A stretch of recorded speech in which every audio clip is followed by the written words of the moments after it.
लग्नानंतर होईलच प्रेम मालिकेच्या पुढील भागात पार्थला आता अवॉर्ड मिळालेला असतो. त्याचमुळे सगळेच भरभरून त्याचं कौतुक करत असतात. तर रम्या आणि वसुंधरा इथेही शांत बसणारे नसतात.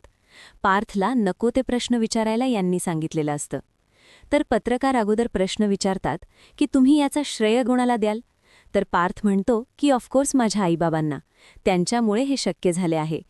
तिकडे पत्रकार परिषद सुरू असते. इकडे जीवा आता प्रॉन्स खात असतो. इथे गुड्ड्याला काही माहिती नसते की जीवाला प्रॉन्सची ॲलर्जी आहे.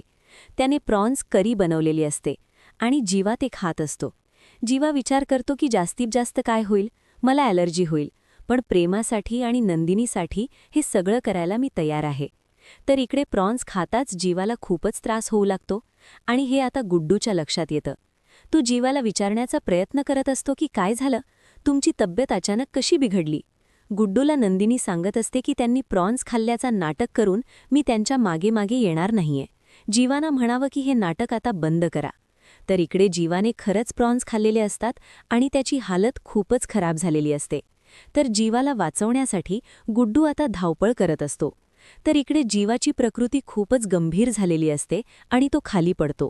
तर इकडे गुड्डू आता नंदिनीला बोलवण्यासाठी घरी पळत जातो. इकडे ऑफिसमध्ये पत्रकार आता पार्थला प्रश्न विचारत असतात की बायकोची साथ नसताना तुम्ही भरघोष यश कसं मिळवलं, याचं मार्गदर्शन आमच्या प्रेक्षकांना करा. तर पार्थ त्याच्यावर रागावणाराच असतो की तेवढ्यात तिथे काव्या येते. काव्या म्हणते की तुम्हाला कोणी सांगितलं की माझ्या नवऱ्याला साथ नाहीये. आज माझ्या देशमुखांना जो काही अवॉर्ड मिळाला आहे त्यामध्ये त्यांची मेहनत तर आहे, पण माझी सुद्धा साथ आहे. तर रम्या आणि वसुंधरा आता काव्याला बघून चांगलेच घाबरतात, कारण त्या पत्रकारांना असे उलटसुलट प्रश्न विचारायला यांनी सांगितलेलं असतं. आणि काव्या आता सगळं क्रेडिट घेऊन जाते. धन्यवाद.